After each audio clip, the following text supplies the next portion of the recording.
नमस्कार दोस्तों। उत्सव पर्व के इस पहले अध्याय में आपका स्वागत करते हुए मैं हूं कथा यात्री।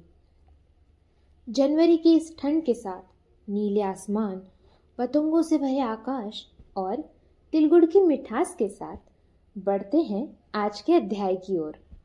मकर संक्रांति। मकर संक्रांति का नाम लेते ही हमें दिखाई देते हैं तिल के लड्डू, आसमान में ऊंची उड़ रही रंग बिरंगी पतंगे। लेकिन मकर संक्रांति सिर्फ इतने में ही सीमित है? क्या मकर संक्रांति सिर्फ एक त्योहार है, या फिर ये वो दिन है जब सूर्य अपनी दिशा बदलता है, किसान आने वाले कल की ओर देखता है और इंसान पुराने को छोड़ नए की ओर बढ़ना सीखता है? आज हम जानेंगे मकर संक्रांति की पूरी कहानी, नाम से लेकर उसके अर्थ तक, किसान से लेकर प्रकृति के संबंध तक और परंपरा से लेकर उसके प्रतीकों तक। तो शुरुआत से शुरुआत करते हुए जानते हैं इस उत्सव के पीछे की मूल बात। संक्रांति। संक्रांति शब्द संस्कृत से आया है, जिसका अर्थ है परिवर्तन। जब सूर्य एक राशि से दूसरी राशि में प्रवेश करता है तो उसे कहते हैं संक्रांति। और पूरे साल भर में ऐसी कुल 12 संक्रांति होती है।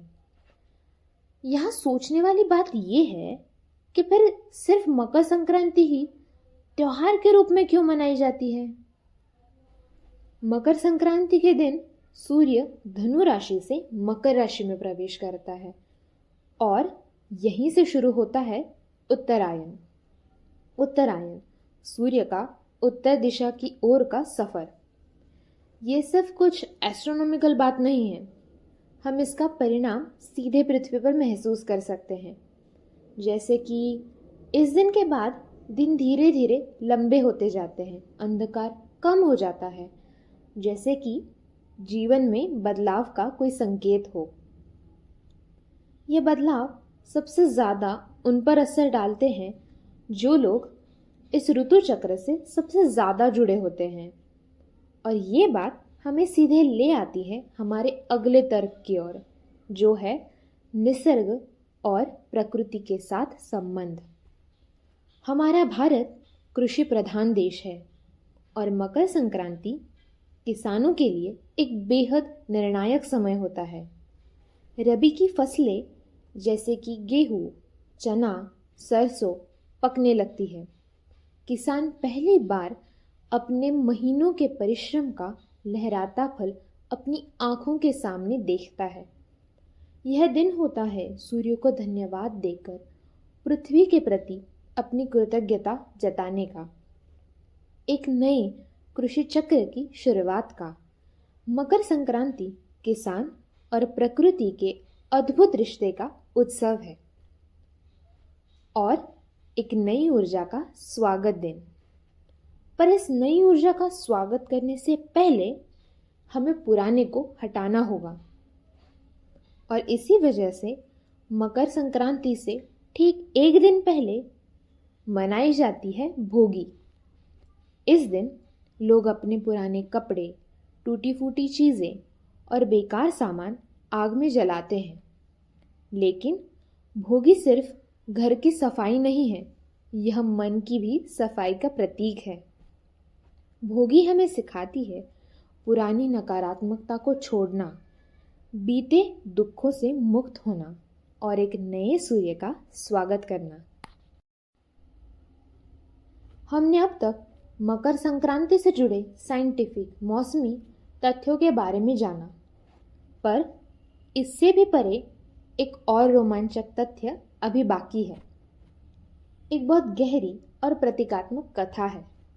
ये कथा है तेज के स्वामी सूर्यदेव और न्याय की देवता सूर्यपुत्र शनिदेव की।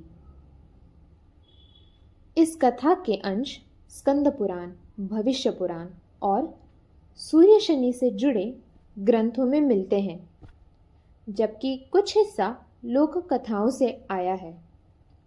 कथा के अनुसार सूर्यदेव की पत्नी देवी संज्ञा सूर्य के अत्यधिक तेज को सहन नहीं कर पा रही थी उन्होंने तपस्या के लिए जाते समय अपनी छाया को अपने स्थान पर छोड़ दिया।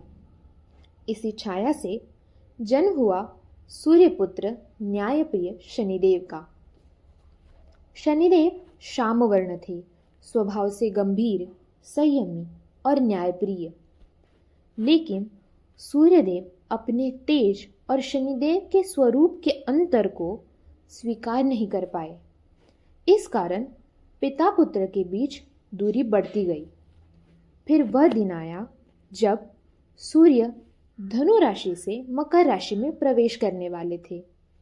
लोक मान्यता है कि इसी दिन सूर्य और शनिदेव के बीच सुलह हुई।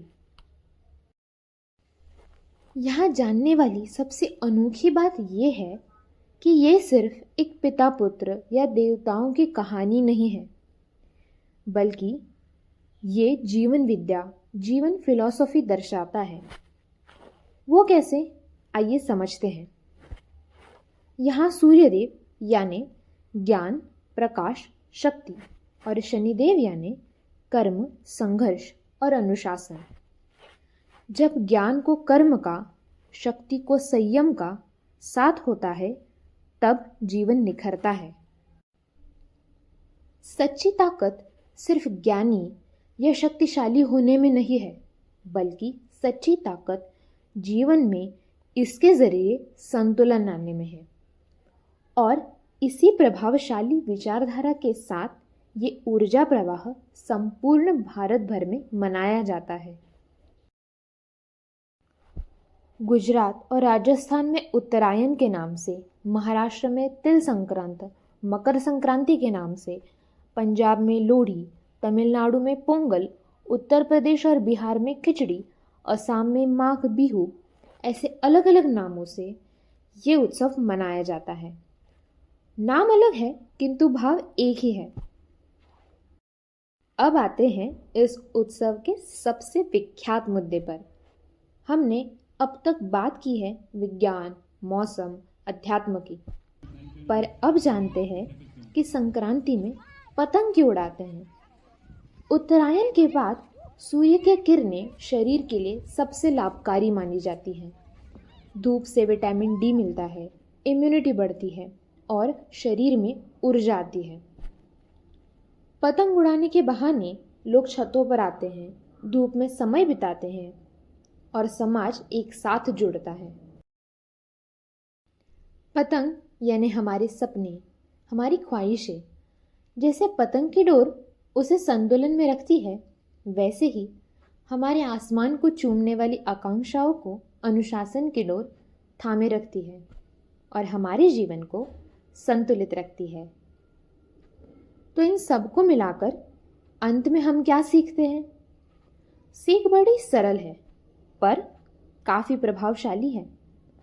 सूर्य की तरह जीवन में रोज एक नई ऊर्जा के साथ आगे बढ़ना, प्रकृति का सम्मान करना, किसानों का सम्मान करना जो हमारी थाली पोषण से भरते हैं, पुराने को छोड़कर जीवन में नए नजरिए को अपनाना और साथ ही जीवन में ऊंचा सोचना, ऊंचे ध्येय रखना, फिर भी अपने मूल तत्व और अपनी नीति के साथ जुड़े रहना। संक्षेप में कहे तो तिल घ्या गुड़ गुड़ बोला, क्योंकि इस पंक्ति में जीवन का सबसे बड़ा सत्य छिपा है। यह एक वचन है कि हम कड़वाहट को पीछे छोड़कर प्यार से रहेंगे। सही मायने में समझने की कोशिश करें तो हमें ये दिखता है कि मकर संक्रांति सिर्फ एक त्योहार नहीं है, बल्कि वो जीवन को सही ढंग से, सही तरीके से जीने की कला सीखने का हमारे पूर्वजों का दिया हुआ एक अमूल्य संदेश है।